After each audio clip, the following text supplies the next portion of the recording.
Thank you, Your Excellency, Madam President of the Law Society of Kenya. All protocols observed. I know it's lunch hour, but I'll be very brief. My name is Edwin Sifuna. I am the Senator of Nairobi, the Deputy Whip of the Minority, still Honorable Kalonzo. And many of you know me as the SG of ODM. Now, I had a choice. I had a choice to attend that jamboree in Homa Bay or to join you here in Diani to discuss protecting constitutionalism, rule of law, and to demand accountability from those in power. I want to say here that I am a proud member of the Law Society of Kenya. As you've been told, my first time being elected was as a member of the Council of the Law Society of Kenya. Those of you who want to join politics, you will always hear people throw snide remarks and saying, this one cannot even be elected as a chair of a cattle league. So, your first time is very important to demonstrate to people that you can actually be elected to anything. And that is the reason why I am always happy to join you. And as Honorable Kalonzo has said again, you need to maintain some nexus between yourself and your profession, because you never know. The way some of the young people are talking in 2027, all of us might find ourselves back home, and we will have to find something else to do. I want to commend the leadership of the Law Society of Kenya, led by Madam Faith. You have stood in the gap for the people of Kenya. You have stood in the gap for those of us who may have failed the people of Kenya by abdicating some of the roles that were expected for us to execute. So, for standing for the rule of law, the Constitution, all of those things, and for defending the rights of Kenyans, we salute you, not just as the President, but the entire society led by our Council. Now, yesterday I came in and there was a conversation here that was going on. I found the Attorney General addressing this gathering, and she suggested that what leaders need more is prayer. I am not discounting the value of prayer, but if you are put in a position of advice, the most critical thing you need to do for your leadership is to give them the proper advice.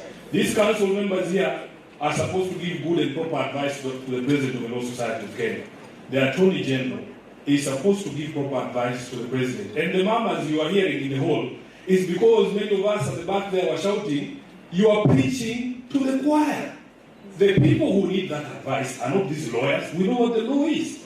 We know what anticipatory bail means. The person you are supposed to be speaking to is your boss, because he's the one who doesn't know what anticipatory bail means. So, I hope she understands. She understands the concern that we have as a people, as lawyers, with everything that has been done by this administration to claw back on the freedoms and gains of the people. She spoke about anticipatory bail. She even tried to suggest, I don't know which era her mind slips to, that there were some, offenses that were not bailable. That is something we left back many years ago. And I hope she would also address herself to this thing of Kamata Fridays and pre-trial detention applications by the Office of the Director of Public Prosecution here, which is being used by the Director of Public Prosecution. My understanding of your role, I think it is Article 157, that in the execution of your duties under the Constitution, you must have regard to two things: the public interest in the administration of justice and the need to prevent and or avoid abuse of the legal process. Now, when you sit in your office approving these charge sheets that are being manufactured in the police stations, do you ever lend your mind to your responsibility to us as the people who are being charged with some of these offenses that Honorable Kalonzo has spoken about? The Office of the Director of Public Prosecutions, and I will say this without blinking, is a weak link in the fight against abuse of power in this country. You have a responsibility when you are approving that charge sheet to remember that it is you to prevent abuse of power and process in this country. So we are here to call you out as well and tell you we are not very happy. The Chief Justice of this republic gave us a history of these rights. You know, people always forget that everything that has been put in the Constitution is drawn out of the experience of Kenyans with previous regimes. There is an experience to it. In fact, I always refer people to the CKRC report. You will understand the why. Why are these things framed in the manner that they are framed in the current Constitution? So, I always go back. If you want to understand the frame of mind of Kenyans, why they say the DPP needs to also prevent abuse of process. Because there was a prosecutor called Bernard Chunga. Everybody remembers Bernard Chunga. Maybe the other ones might not remember. Yeah. So, there is a historical context to some of these things. And the CJ took us through that history. And she spoke about corruption as well. And she asked, who is this that is bringing corruption to the judiciary? We in Parliament have also been accused that we are rent seekers, that we go to ask people for money. I want the president to tell this country, who are these people who go and ask his cabinet secretaries for money? They are his cabinet secretaries. Who are these people that ask governors for money? Let them tell us. Let them tell us. To make blanket accusations, and I want to say this. You see, personally as Sifuna, I had taken a public position on Gachagua way prior to the impeachment. Are you telling me you paid me to do something I already wanted to do? Had I not gone on record objecting to some of the things that were coming from the pulpit of the Deputy President? I had said it. Was I going to demand that you pay me to impeach Gachagua? So, Honorable Kalonzo, some of these things that people say, they are besmirching the entire house. If somebody has come to ask you for money, say Sifuna asked me for money. There's a cabinet secretary who claims when they come to the Senate that somehow we ask them for money to be nice to them. I am a member of the Public Accounts Committee. Our proceedings are live. Those of you who have watched those proceedings, do you see a nice Sifuna? Is that what they pay me to do? Anyway, it's a difficult conversation, but we need to all agree that some of the people who are pointing fingers are the worst possible auctioneers in this country. In fact, their names are synonymous with corruption. If you ask a small child in this country what they know about that person, they tell you that is a thief. And then they are the ones standing and telling us, oh, Parliament is corrupt. All of those committees in Parliament, except two, all of those committees in Parliament are headed by members of his party, the President's party. All of them. Agriculture, lands, whatever it is. So, he should have a PG with his team first of all, before he calls all the 8 members to go for PGs, join PGs. You know, you will allow me to just speak because when Faith asked me to come to this conference, I asked her what would be my expectation as a guest here. I can see other people came prepared with speeches. The president told me, Sifuna just speak from the heart. And I asked her, are you sure? Are you sure that you want me to speak from the heart? But she has allowed me to do that. I just want to make some concluding remarks about some of the things that have been said today. First of all, Dr. Okello, I admire his courage. And I can assure you, Dr. Okello, that you will see a few Subarus. Because these are people who have very thin skin. Very thin skin. These are not guys who you will see. Dr. Okello works in the legal office in the Senate. You will see a disciplinary letter next week. Because the people we work around, they have such thin skin, they cannot take criticism. But today, I want to applaud his courage because he has spoken about a broken system and the broken promises. When we look at the, you see, for me, the solution is very simple. Kenyans must go back to ask themselves, what sort of government did we want? What sort of government did we want? And I've made it clear that all these people who talk about shiny things, railways from here to Malaba, how many markets we are constructing, those are not the people we are looking for.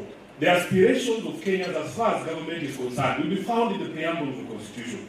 It talks about an aspiration by all Kenyans for a government based on the essential values of human rights, equality, freedom, democracy, social justice, and rule of law. So all of these people who are claiming they want home government in 2027, if you do not fit that mold of those 6 essential values, please, we are not what we are looking for. Are we together? Yes. There is already a manifesto. There is already a blueprint for the government we want to establish. No roads, no markets, freedom, respect for humanity, for human rights, respect for democracy, social justice, and rule of law. Honorable Kalonzo, I am a believer in separation of powers. I have refused to go to the seat of the executive, and this is one of the criticisms. I hope the CJ was here. One of my criticisms of her is that sometimes she forgets that she is a head of an institution, and you must protect the image of that institution. Don't allow yourself, even perception, don't allow the perception that you're subservient to the head of state.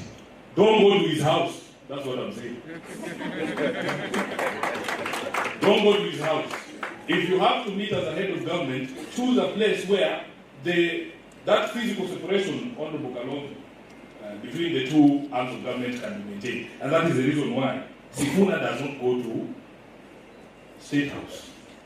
And by the way, constitutionally, I am the supervisor of the executive. They come to me, I don't go to them. I am a believer in the rule of law, and I will tell you a story. Recently, there was a governor who was brought before the Senate for impeachment. If you look at those impeachment charges, all of them originated from the County Public Accounts Committee where I sit. All of them, including the hiring of more than 60 advisors and so on and so forth. They originated from a session of the County Public Accounts Committee. I was in that session. So, I believe in those charges. But there is a High Court sitting somewhere in, I think it was Mary, that has said all the proceedings in the county assembly are null and void. It's not that I don't believe in the charges, but I am a lawyer. I am an advocate. I swore an oath. In fact, the judge in that case was so gracious as to say they were not going to stop the proceedings in the Senate. They are leaving it to us to exercise our minds on the space of constitutional institutions and the respect for the rule of law. What do you think Sifuna does? Yes. We say you can argue whether the order is flawed, and I saw some of my senior colleagues in the profession coming and telling us that there are actually orders that we can ignore. Can you believe it? Can you believe it? So, despite my feelings about the charges and the guy generally, I have a responsibility because some of us take oaths very seriously. We took an oath to defend this constitution. And I agree with those of you who are saying we need to go back and reclaim our country. Now, let me conclude. First of all, Justice Lenaola, I think, has painted the true picture of this country, who we are. I have had some political leaders claim that, we are in Africa, and that in Africa it is very difficult to remove a sitting president who is looking for his second term. He forgets there are people like Lenaola who made history by annulling a presidential election. Kenya is not like the rest of Africa. We are not the rest of Africa where these things happen. You understand?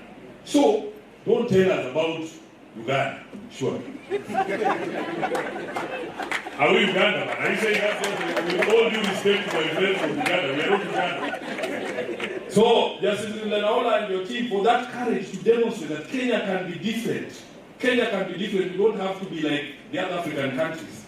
We want to remind these people that on the day that Kenyans speak, all this bravado you see, the Senior Counsel of Freedom Mudai, the good thing with me, I have the benefit of being in the exact same position that the people who are in power now are in. We were the ones making all those statements of bravado, deep state, and putting up brave faces saying, oh, tutakuja tufagie mosho moja, wacha azunguke, siku kuingia mambo itakuwa tofauti.